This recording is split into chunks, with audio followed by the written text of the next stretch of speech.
vou começar, então. Eu separei minha fala em duas partes. Eu primeiro peguei um pouco essa questão do processo histórico, para saber, quando eu falo de bolsonarismo, a classe trabalhadora, né, para saber como é que chegamos aonde estamos. Essa é uma questão importante. A princípio, a minha formação, né, eu sou sociólogo, sociologia do trabalho, algo assim. Eu fiz meu mestrado sobre os operários da Volkswagen, né, no começo da década de 2000, na primeira década de 2000. E fiz o doutorado sobre o movimento operário em Osasco, no 68, em São Paulo, na década de 70, e o ascenso das greves no ABC. Né? Então, esse é um pouco do percurso das minhas pesquisas. Né?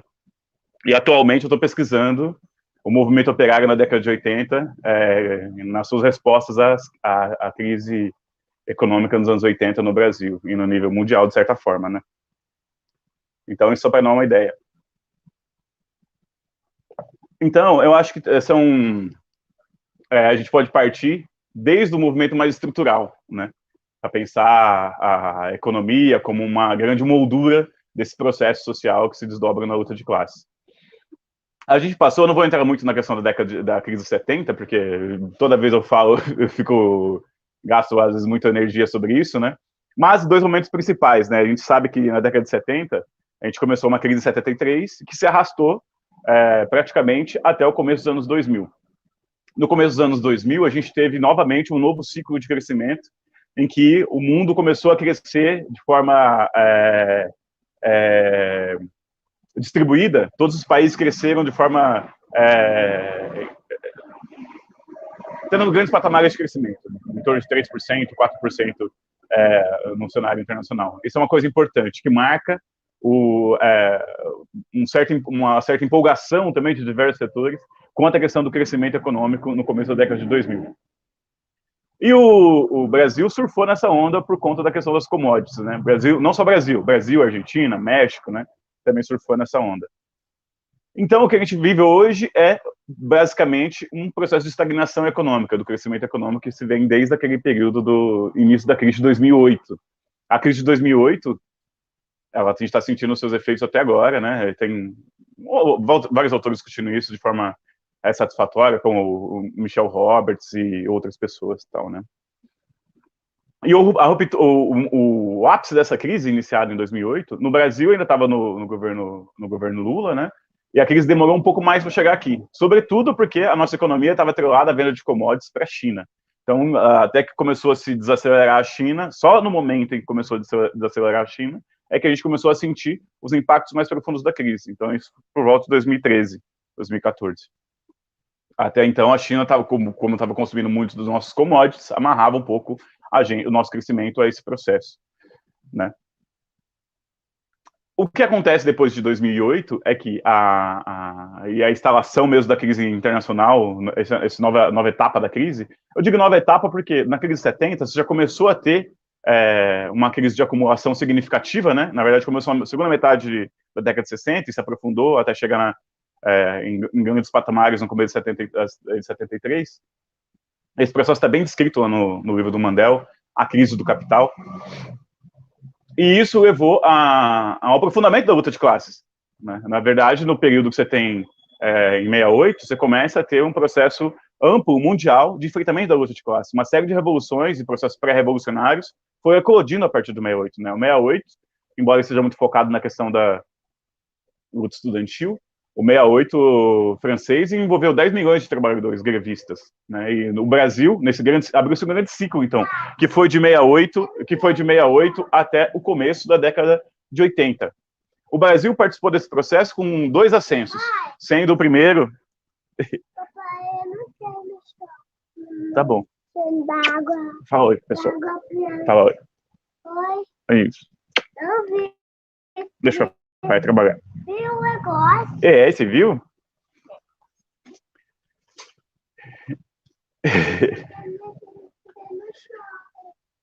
Então, aí voltando lá. O Brasil participou desse processo com duas lutas significativas, 2 processos significativos. O primeiro, o 68, a partir da Cobrasma, né, que desde o 1º de maio aqui na Praça da Sé, e uma série de processos que foram decorridos dessas ocupações de fábrica no 68, né. E também lutas estudantis, teve 68 e tudo mais. Embora tenha sido um processo sofrido grande repressão, com AI-5 e tal, isso não calou a classe trabalhadora, pelo contrário, ao longo da década de 70 começou uma série de experiências, aprofundou uma série de experiências por local de trabalho, por comissões de fábrica, né, e auto-organização clandestina ou semi-clandestina nessas regiões. Esse é um aspecto muito importante, que mostra que nos anos 70, não é só 78, a partir das greves do ABC, que eclode a classe trabalhadora. Na verdade, é uma década inteira de experiência, que, sobretudo, a partir aqui na capital paulista, com a oposição sindical, porque são processos diferentes e formas de organização, em protagonismo e enfrentamento diferentes. Em São Paulo, ao longo da década de 70, com a oposição sindical que se desenvolveu aqui, a oposição sindical era um polo de agregação de várias tendências e correntes do movimento operário sindical, né? Envolvendo trotskistas, envolvendo autonomistas e uma série de outras correntes, né? Esse processo era um processo microcelular, pulverizado, que foi se condensando, né? Até se formar núcleos dirigentes muito importantes na capital paulista. Diferente do processo que se formava do ABC. No ABC se formava um sindicato horizontal mesmo, ou vertical mesmo, com protagonismo do sindicato, com ausência de organização nas bases, né, de auto-organização nas bases. Um processo por cima mesmo, né? A estrutura sindical foi reforçada no ABC e até hoje, sempre foi, acho que faz parte da característica desse setor dirigente do qual o Lula e outros militantes fazem parte, né? Não se pode considerar que os autênticos do ABC eram um sindicalismo que veio desde as bases, construído dentro das fábricas, com auto-organização operária, com autonomia na forma de organização e combate de classe. É muito mais centrado na figura do sindicato, na gestão sindical, né? E ainda assim, ao longo da década de 70, a gestão sindical do ABC paulista, a sua principal atividade era protocolar a pauta de reivindicações no Ministério do Trabalho, e não a auto-organização nas fábricas, e não fortalecer o combate de classe. É uma forma de atuação diferente do que foi na oposição de São Paulo. Quando você compara as duas formas, você vê que tem diferenças muito importantes, sobretudo para quem se pensa como marxista, com a importância da auto-organização dos produtores e tudo mais, né? São processos diferentes. E isso não é só eu que estou falando, tem entrevista do próprio Lula falando isso, tem aquele coletando Lula entrevistas de discurso que mostra bem esse processo, como o sindicato se via nesse processo, né?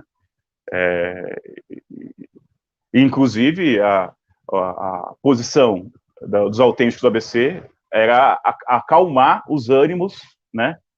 Os protestos, a força combatente que vinha das bases do ABC, e, inclusive, em certo sentido, isolar os setores mais radicais, né? ou ditos mais radicais, né? Para manter tudo no aspecto da negociação com a ditadura.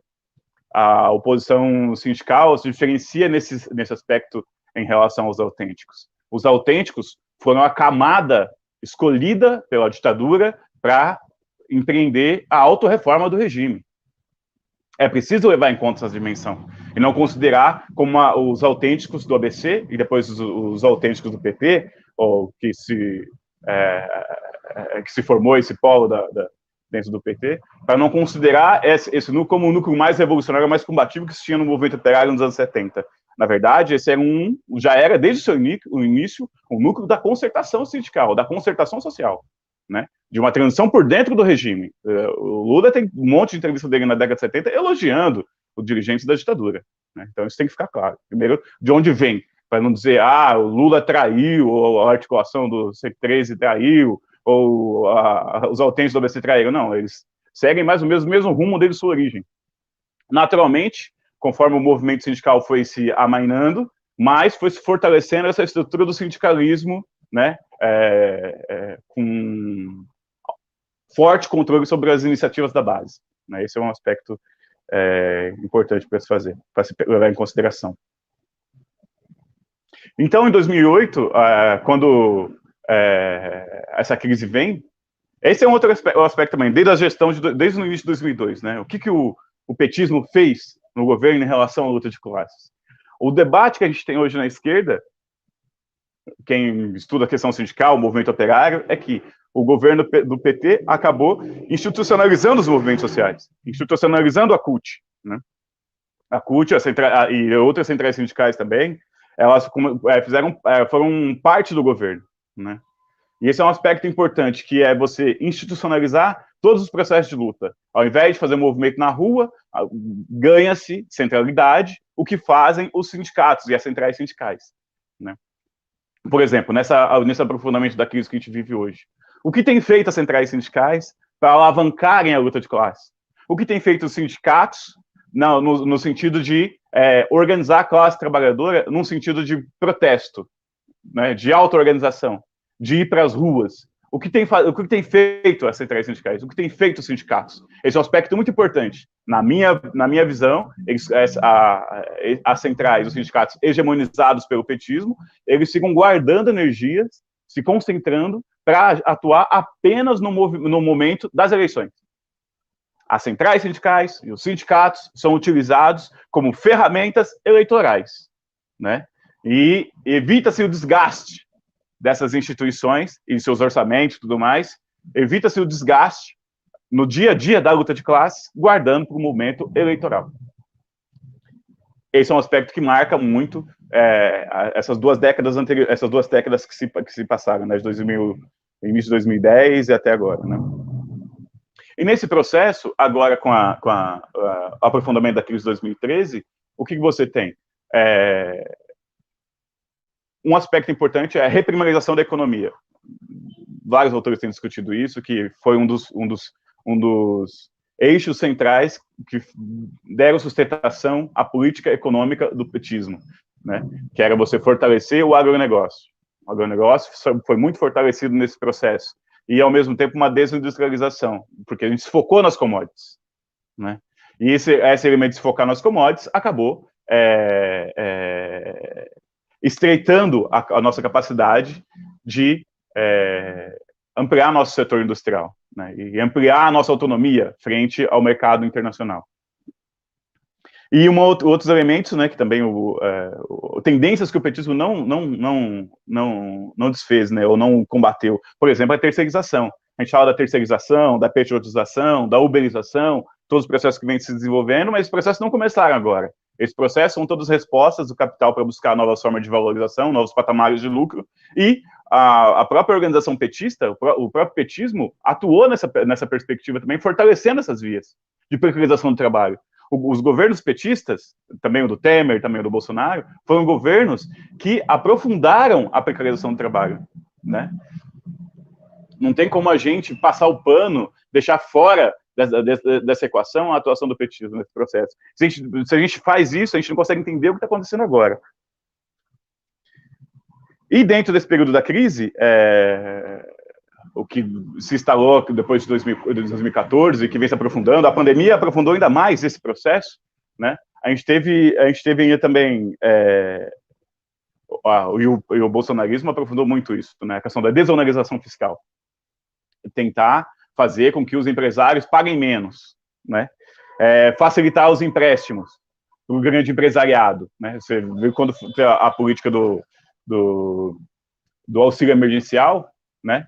Era, se eu não me engano, agora os números, no primeiro ano era 90 bilhões para conseguir estruturar um plano de socorro à classe trabalhadora, que o bolsonarismo foi forçado, não fazia parte da tática do bolsonarismo. A ideia do bolsonarismo inicial era de, a propaganda política, 2008 e tal, era de se retirar todos as formas de auxílio e de auxílio de custo que você tinha para a classe trabalhadora. Essa era a ideia inicial, né? Então, isso é interessante porque isso é um aspecto inicial do bolsonarismo, porque ele surge nesse processo, né, na esteira do 2013, né, que 2013, essa polarização, a crise internacional levou a uma polarização das classes sociais, a classe trabalhadora foi às ruas em 2013, a gente foi para os atos, né, e esse processo abriu uma polarização, em que a direita também se colocou na rua, né, então a gente ficou se enfrentando nas ruas com esse pessoal. Inclusive, depois a classe trabalhadora começou a participar menos, e as ruas acabaram sendo ganhas pelo pessoal verde e amarelo. E quem eram essas pessoas? Eram setores da pequena burguesia, pequenos patrões, pequenos empresários, e também setores da classe média, né? A classe média é um setor assalariado, é um setor da classe trabalhadora, que vive com salários acima da média nacional. em certa forma, em alguns momentos, podem se cruzar os interesses da pequena burguesia, esses pequenos patrõezinhos que querem pagar menos impostos, querem pagar menos direitos trabalhistas para os seus funcionários. O pequeno burguês tem lá de 5 trabalhadores até, sei lá, 60, 80 trabalhadores, 100 trabalhadores, não sei, ao certo, se a gente for categorizar o que é um pequeno burguês. Mas vive de parasitar salário. O pequeno burguês parasita mais-valia, mais valor. Enquanto a pequena burguesia vive com salários acima da média nacional, mas vende a sua força de trabalho. Mas em determinado momento, quando se pensa a questão do salarial, esses interesses, a ação do Estado em relação às classes trabalhadoras, porque um setor da classe média, assalariada, não se sente, só conectar aqui, às vezes não se sente como parte da classe trabalhadora e acaba fazendo coro com os discursos do patronato, né? Porque o grande empresariado, os empresários, a burguesia, os latifundiários, os industriais, os banqueiros, os financistas, eles precisam de um corpo social, de setores das classes que balizem, que dê carne para o seu discurso, né? Que formem uma solidariedade em volta do discurso burguês. Eles precisam disso. E para isso, a pequena burguesia, que quer um dia ser burguesia, é importante. E tanto esse setor da pequena burguesia, quanto a classe média. E são justamente esses dois setores, classe média alta, que a gente fala acima de 5 mil reais, entre 5 e 10 mil reais. Inclusive, tinha pesquisas, né, na período de eleição do Bolsonaro, na eleição também que disputou o Haddad e o Alckmin ou o Dória. Quando você olha os mapas da votação em São Paulo, você vê mais ou menos qual cada faixa vota em quê, né? Então, e aqueles atos lá gigantes que teve dos verde e amarelos, você vê a composição. Primeiro pela cor de pele, que é um aspecto, né? O outro pelo discurso mesmo. Não que não tenha classe trabalhadora, tem classe trabalhadora também, no sentido mais tradicional do termo, né? Esse pessoal que vive com a renda em torno de 2 mil reais, entre 2 e 3 salários mínimos, que é a massa da classe trabalhadora. Essa faixa entre 2 e 3 salários mínimos representa 80% da classe trabalhadora brasileira, né? Pode parecer uma pequena diferença, inclusive, você considerar que já é classe média quem ganha acima de 5 mil reais, né? É uma diferença pouca, mas isso, em termos de status de classe, acaba gerando complicações no que diz respeito à consciência de classe, né? De pertencimento de classe. Tal. Então, o que a gente tem a partir de 2013? Essa polarização. Quem passa na frente nesse processo? E por que essa polarização? A polarização vem porque vem diminuindo a demanda do capital. A burguesia está tendo dificuldade de acumular. E nesse processo, ela quer tirar de outros lugares, né, para manter seus patamares de lucro. O ataque ao sistema público, ao público, é parte disso. Porque a burguesia quer ter acesso a maiores fatias do fundo público. O bolsonarismo, de uma certa forma, ele se apoiou nesse negócio da questão de o funcionalismo público, mesmo os bens públicos, dão gastos demais, tudo mais. Mas, na verdade, o que se trata é de como vai se gerir o fundo público. A burguesia não é contrária à intervenção do Estado, ela precisa do Estado. Ela precisa do Estado para arrecadar, ela precisa do Estado para manter a política de repressão, ela precisa do Estado para fazer empréstimo, ela precisa do Estado de variadas formas. A questão é as fatias que vão ter acesso ao fundo público. Então, tenta-se tirar da educação, tenta-se tirar da saúde, tenta-se tirar dinheiro do transporte público, tudo o que envolve o público, e transferir essas fatias para o empresariado. Eu dou aula na rede pública aqui de São Paulo, aqui a gente vê, tem um processo que é dos setores do empresariado, e é apoiado na uma faixa da classe média, da pequena burguesia também, que querem privatizar o ensino. Qual é a ideia? A ideia é talvez pegar as escolas, as melhores escolas públicas de São Paulo e privatizar elas. Privatizar como? Entregar essa fatia para empresas privadas. Porque tem um setor da classe trabalhadora que frequenta essas escolas que talvez pagaria uma mensalidade de R$200, R$300, se a escola fosse ter garantias de melhorar. Então, quer pegar essas fatias e entregar para os grandes conglomerados. Por quê? Porque está num processo de crise econômica, de crise de acumulação, então quer pegar novos setores e possibilitar manter os patamares de lucro, né? Os patamares de lucratividade. Então, nesse processo, quando a gente pega desde 2013, o que a gente vê? Primeiro, aquele grupo que se formou ao redor do Aécio, depois o grupo que se formou ao redor do Cunha, depois o grupo que se formou ao bolsonarismo. É a mesma direita que vem se gestando e trocando de representante político. Então, o momento que a gente está vivendo não é o Michel, que acabou de falar isso, e eu tenho total acordo, não é responsabilidade do Bolsonaro em si. O Bolsonaro é só mais uma figura dessa direita que vem se organizando, dessa direita que está sentindo a crise econômica, que está sentindo seus impactos e quer tirar da classe trabalhadora, quer se voltar contra direitos da classe trabalhadora e atacar conquistas da classe trabalhadora, que vem sendo atacada já desde os anos 90 fortemente.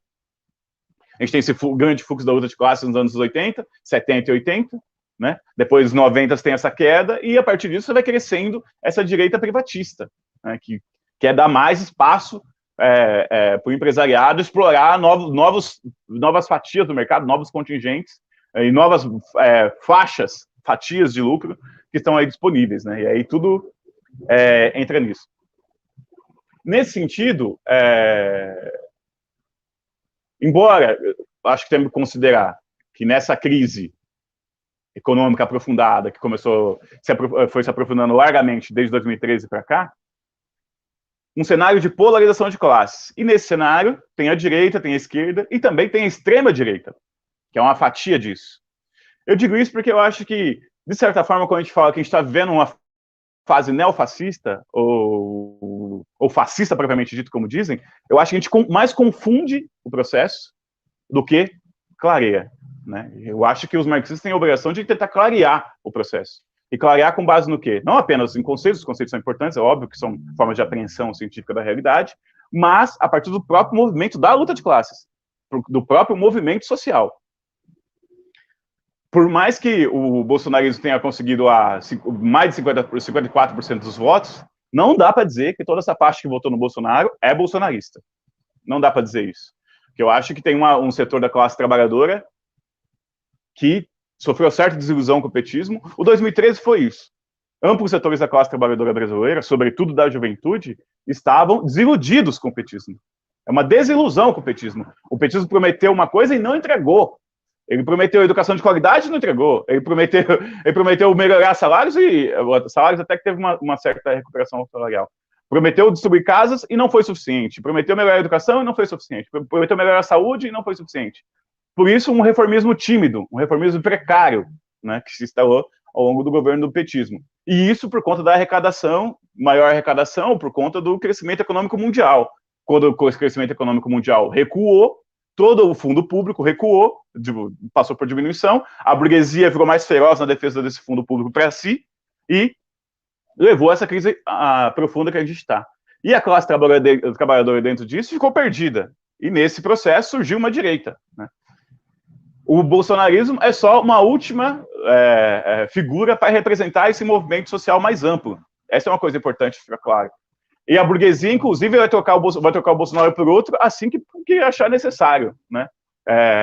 Porque o trunfo do Bolsonaro é que o Bolsonaro, nesse momento, é ele que é a pessoa da vez que consegue articular esses diversos setores de direita, das suas várias matizes, né? Mas, se a gente vai falar que a gente está vivendo um governo neofascista, a gente tem que pensar como estão as nossas instituições. A FAPESP está fascistizada? A CNPq está fascistizada? Os nossos jornais estão fascistizados? A mídia virou uma mídia fascista? Os sindicatos foram tomados por direita fascista? Entende? As instituições sociais estão tomadas pelo fascismo, ou pelo neofascismo, uma nova forma de fascismo, que não é aquela mesma, mas que também se baseia na pequena burguesia? Na minha opinião, não. Quer dizer que nos próximos 10 anos não estará? Não, não quer dizer. Mas quer dizer que para o momento atual, a gente não vive o período neofascista. Nem fascista, nem neofascista. A gente vive um período de polarização de classe, inclusive com o setor da direita, que se decepcionou com o bolsonarismo. Tanto setores de direita se decepcionaram com o bolsonarismo, porque o Bolsonaro não pôde fazer tudo que a direita gostaria e que a extrema-direita gostaria, porque é um governo bonapartista, então ele tem que ceder também às demandas sociais mais gerais Veja a questão do auxílio emergencial de R$ 400. O que é isso? O Bolsonaro sabe se ele não faz algo nesse sentido, ele não consegue se reeleger. Ele precisa de outros elementos para se reeleger. Então, você vê que tem um pé em cada barco, né? E também a própria questão da constituição do governo. A gente não tem nos principais cargos fascistas implementando políticas fascistas, entende? Eu não duvido que o Bolsonaro seja fascista, porque ele tem orgulho de dizer que o avô dele servia ao Hitler. Isso a gente pode dar como categoria que ele é fascista de coração, corpo e alma, sei lá. No entanto, conseguir hegemonizar um governo e fazer um governo hegemonizar as instituições e aplicar uma política fascista, isso é outro processo. E também para se considerar a perseguição à classe trabalhadora, a perseguição aos sindicatos, a dirigentes sindicais. Isso não se compara em nada ao que foi o fascismo nos anos 20 e 30. Não se compara em nada. Se a gente estivesse vivendo um período fascista, ou neofascista que seja, a gente não estava fazendo essa live tranquilamente. E a qualquer momento aparecer alguém aqui chutando a porta, né, e desaparecer com a gente. Não está acontecendo isso. E se fosse isso, um período neofascista, teria outras pautas para a esquerda. A esquerda teria que estar armando os sindicatos. Os dirigentes sindicais, os dirigentes políticos de massa ou de grande importância, teriam que estar andando com guarda-costa. Armados. Porque cada fase da luta de classe, o Trotsky fala isso, ele desenvolve bem isso lá no Onde Vai a França. O Mandel também, no seu texto, aquele livrinho dele sobre o fascismo, desenvolve bem esses elementos. Cada caracterização que a gente faz da luta de classes, ela determina como a esquerda age, como seus dirigentes agem, como seus intelectuais agem. Para a gente, um termo político, a aplicação de um conceito político, não pode ser apenas para fazer política. Entenda-se, o petismo tem como uma tática política anunciar que o fascismo está aí. Olha, o fascismo está vindo aí, para combater o fascismo, votem no PT. Esse é o elemento de construção de política, de tática política, entende? No entanto, percebam, o fascismo, ou o bolsonarismo, o Bolsonaro e sua equipe, o seu núcleo, que a gente pode chamar de neofascista, que se for, né, embora isso não se desdobre necessariamente uma política estatal, o domínio das instituições pelo fascismo, embora ele possa versar isso, o petismo, ele não quer reverter o processo todo. O que o petismo quer nesse momento é tirar o Bolsonaro e ele representar a FAPESP, a Fiesp. E ele representar o capital internacional. O petismo quer assumir o lugar do bolsonarismo apenas. Ele não quer reverter nada nas instituições. Ele quer celebrar os mesmos acordos. Entende? Mesmo que se tente mobilizar alguns elementos da margem do possível que aceitável pela própria burguesia. Não tem uma luta do petismo, das suas centrais sindicais, seus sindicatos, para combate realmente ao fascismo. Entende? É um discurso vazio. Fascismo, né? Fascismo, tudo discurso vazio, que não tem a menor pretensão de fazer política social, política da classe trabalhadora. Entende? De auto-organização dos locais de trabalho. Primeiro que o petismo, volto a dizer, historicamente, desde o surgimento do ABC, não é uma forma de organização que se paute pela auto-organização do local de trabalho, pela autodeterminação no local de trabalho. Por exemplo, se fosse assim, ao invés do sindicato coordenar as greves no ABC, como foi naquele processo, inclusive trair as greves, trair a própria Assembleia, como tem nos vídeos lá do Léo Risman, dá para ficar evidente lá, tem que se organizar comitê por fábrica. As próprias fábricas têm que tirar suas diretivas, e as diretivas tiradas pelas fábricas devem ser debatidas na Assembleia. Não o sindicato chegar política e colocar política, e ninguém pode nem falar no microfone, nem tomar parte, tanto que o sindicato vai falando, e a Assembleia vai esvaziando. Então, é uma prática política que governa por cima, de cima para baixo. O petismo executa isso, e faz isso em acordo com a burguesia. E a burguesia utiliza desse processo de acordo com a sua necessidade do momento. A burguesia não tem problema de pegar dirigentes e partidos reformistas. Fez isso com Perón, fez isso com Vargas, fez isso com o próprio Jânio Quadros, fez isso com Juscelino Kubitschek, fez isso com o Jango. E isso não é um problema para a burguesia, porque ela precisa também de políticos que consigam mobilizar sentimento de massa. Nesse sentido, quando diz que o Bolsonaro é o anti-Lula, o Bolsonaro conseguiu mobilizar nessa fase de crise esses núcleos da pequena burguesia da classe média e até setores da classe trabalhadora mais desesperançados com o petismo, né? Enquanto o lulismo mobilizava as centrais sindicais, as instituições, os movimentos institucionalizados, né? Agora está essa outra hegemonia. Mas o que fica evidente é que amplos setores, né, se decepcionaram com o bolsonarismo. Tanto na classe trabalhadora que votou sinceramente, achando que teria mudanças, né? Isso aí se remete à tradição da classe trabalhadora e tal, a questão dos caudilhos e tal. Tanto esse setor, quanto setores proto-fascistas também perderam esperança no bolsonarismo. Agora fica quem que será o próximo sucessor disso. Quem vai ser a nova pessoa que vai galvanizar esse sentimento à direita? Porque a polarização de classe, enquanto se mantém a crise econômica, a crise política, ela tende a se manter, a se sustentar. A não ser que aconteça um novo cenário que reorganize a economia, que torne possível uma redistribuição mais satisfatória do produto social, as tensões vão continuar, né? E é isso. Falei demais. Isso, Alessandro, falou muito bem. Falou e disse, como diria Guimarães Rosa.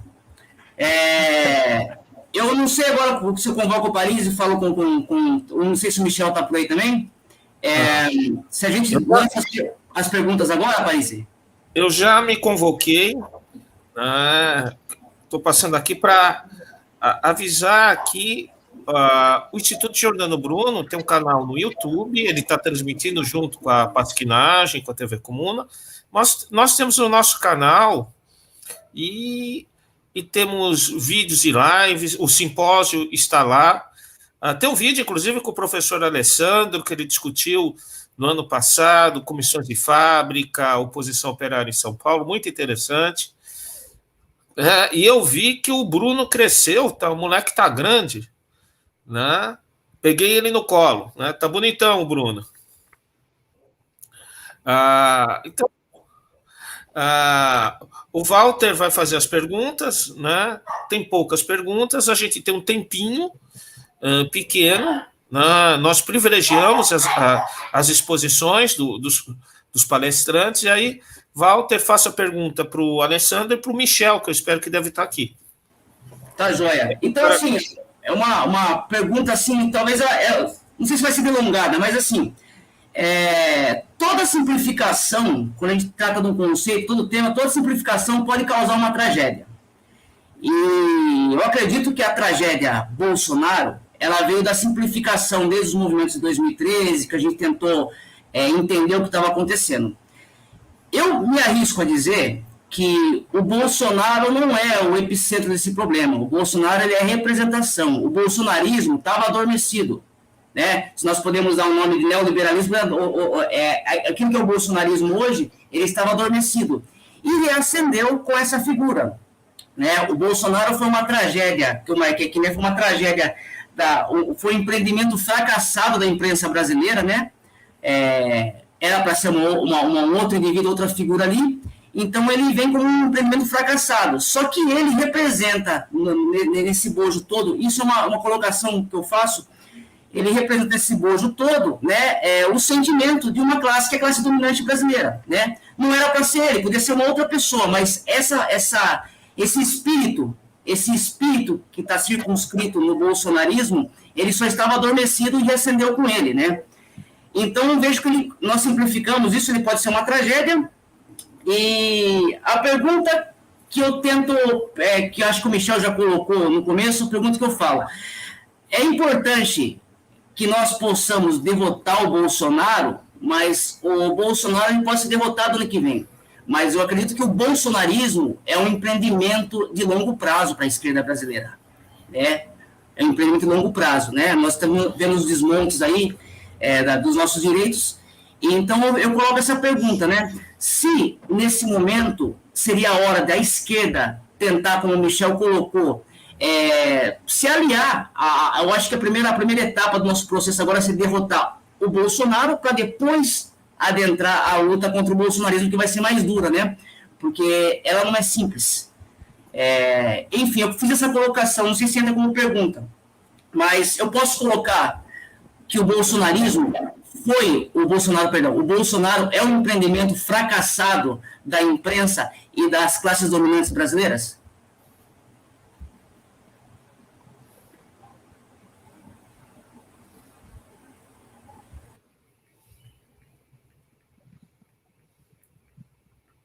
É o Michel, né? Eu acho que essa pergunta pode vir para os dois, mas porque as duas apresentações estão colocadas, me suscitaram essa reflexão. Eu só não vi se teve alguma questão anterior, o Walter, que eu caí aqui. Não, Michel, foi a única questão que eu coloquei, né? Essa questão, essa apresentação, essa questão. Uma outra questão que eu coloco também é a classe trabalhadora, os desmontes da classe trabalhadora, ele vem também numa luta multidimensional, né? O capital estrangeiro, né? Então são várias questões aí que abrangem. Nós estamos falando do Brasil, mas as questões são muito amplas, né? Como o Michel colocou, né? Não são simples assim de ser analisada a partir do ponto, né? O Bolsonaro é só a ponta do iceberg. Enfim, desculpa aí dessa pergunta cheia de cacos. A primeira coisa que eu acho importante, o Michel falou uma coisa que é que o Bolsonaro não era a figura escolhida pela burguesia para representar os seus interesses, né? No entanto, no frigir dos ovos, né, como foi o que ficou, a burguesia naturalmente se articulou ao redor do bolsonarismo, né? E por quê? Sobretudo porque, e tem um elemento concreto disso. Lembra do 7 de setembro? O Bolsonaro tentou dar uma demonstração de força lá. Nesse processo tinha a Fiesp, não só a Fiesp, a Firjan, uma série de organizações patronais, e também banqueiros, né, a Federação dos Banqueiros também, e latifundiários, todo mundo ia fazer uma carta para orientar a política econômica do governo Bolsonaro. Porque tem isso, né, o bolsonarismo, o Bolsonaro se vê assim, o Guedes também vê assim, eles se veem como é o representante, e os militares também vê assim, é o representante das massas direitistas, né, e da pequena burguesia, da classe média, tal, das massas conservadoras, que é o Bolsonaro, e o outro aplica essas políticas conservadoras, direitistas, na economia, essa dupla, né. E tem uma função isso, para a burguesia se beneficia desse processo. Não tem como a gente pensar o Bolsonaro descolado das lutas de classe, descolado dos interesses da patronal, dos seus várias vertentes da patronal, né, setores de investimento e tal. E também um aspecto, o bolsonarismo, ao mobilizar esses grupos direitistas, né, de extrema direita, acaba funcionando como uma tropa de choque para fazer a classe trabalhadora ficar recuada. Tem uma tática quase militar aí, que é, quanto mais se fortalece essa galera na rua, da direita, mais se coloca na defensiva a classe trabalhadora. Esse é um sentimento. E agora esse sentimento está mais disperso. Mas eu lembro que no 2018, esse sentimento de medo de ir para as ruas estava muito forte na militância. Aqui em São Paulo eu via nos núcleos que eu frequento. O pessoal estava com medo de ir para as ruas, medo de apanhar de grupos direitistas. E teve cenas assim, né, de bater dos direitistas de verde e amarelo, que ele bater em militantes que vinham pela rua, né? Então esse é um aspecto, né? Mas a luta que o petismo está agora, concordo com a pauta que o Michel coloca, da pressão que se deveria colocar o petismo, mas eu acho dificilmente o petismo vai ceder essas pautas. O que o petismo está colocando agora em relação ao bolsonarismo é quem é melhor para representar os interesses dos industriais. Petismo ou bolsonarismo? Quem é melhor para representar os interesses dos latifundiários, do agronegócio? Petismo ou bolsonarismo? Quem é melhor para representar os interesses do capital financeiro? Petismo ou bolsonarismo? Colocando que o bolsonarismo tem uma agenda retrógrada que faz os negócios andarem de forma mais lenta, que queima o filme do Brasil no exterior e atrapalha negócios internacionais. E o petismo seria melhor para representar esses negócios. Por isso, a proposta de se colocar Alckmin como vice. E que não seja Alckmin, que seja outra pessoa também ligada à direita, ligado às classes dominantes, que é o que mais provável que seja. O petismo não tem problema nisso. O petismo se move pela agenda do politicismo. Eles querem ganhar o cargo, eles querem ganhar a direção. E para isso eles vão fazer o que for necessário. As nossas demandas, enquanto esquerda, enquanto auto-organização, enquanto marxistas, para eles vão passar ao largo. A esperança da esquerda é que, a partir dos núcleos da classe trabalhadora, dos enfrentamentos, se gestem novos núcleos combatentes. E isso não se diz respeito apenas ao Brasil. A gente vê também, nesse cenário internacional, que o Brasil ele é reflexo também, não apenas isso, mas ele também reflete as lutas em curso internacionalmente. E processos vêm se desdobrando também nesse entre-meios. Lembra os coletes amarelos, lembra o Black Lives Matter, lembra todos, teve greves agora nos Estados Unidos, no mês passado. Então você vê que tem processos acontecendo na Europa, uma série de processos acontecendo, né? De greves, de manifestações pulverizadas da classe trabalhadora. E isso também tende a acontecer, de certa medida, no Brasil. Mesmo no Brasil, esse medo que tinha em 2018, ele também começa a se dissolver. E a gente organizar atos e fazer protestos e tudo mais, né? E, então eu acho que o cenário político, ele tende a querer, por via do petismo, a reproduzir o cenário como está, né? A refazer os acordos por cima, de certa forma, meio que isolar as vias mais ultradireitistas, mas sem perder de vista os interesses do grande capital. Essa é a pauta que vai estar colocada para esses setores. E a classe trabalhadora vai ser forçada a se auto-organizar, sobretudo porque o alto índice de precarização, alto índice de desemprego, né, inflação alta. O que coloca a classe trabalhadora nas ruas é isso, falta de emprego, 13% da população desempregada, sem contar o trabalho precário, toda essa questão. Os altos custos, o alto custo de vida, né, tudo isso acaba sendo a massa concreta que coloca a classe trabalhadora em exercício, em movimento, certo? E o que a gente tem de representação hoje não está preocupado com esses processos. Essa é uma realidade que a gente tem que se enfrentar, independente do bolsonarismo. Independente se o bolsonarismo fica ou sai, a condição de precarização do trabalho, de polarização de classes, ela se mantém. Ela se mantém e colocando cada vez frações mais significativas da classe trabalhadora em situações muito precárias, ampliando esse contingente, né? Eu acho que é isso. Eu queria agradecer também o convite para essa atividade. Muita satisfação, agradecer ao Maurício, agradecer ao Instituto Jordano Bruno e seus colaboradores e todo mundo que está fazendo força nesse sentido. Eu acho que, inclusive, essa iniciativa é parte desse processo, da esquerda tentar se reorganizar, se relocalizar, construir novos centros, construir novas formas de comunicação e, enfim, né, estar em vários espaços. Né? Então, louvar essa iniciativa e agradecer o convite e dizer que estamos na luta e vamos, que se não for a gente, não tem outro. Valeu, obrigado. Até mais. Vamos. Tchau, tchau.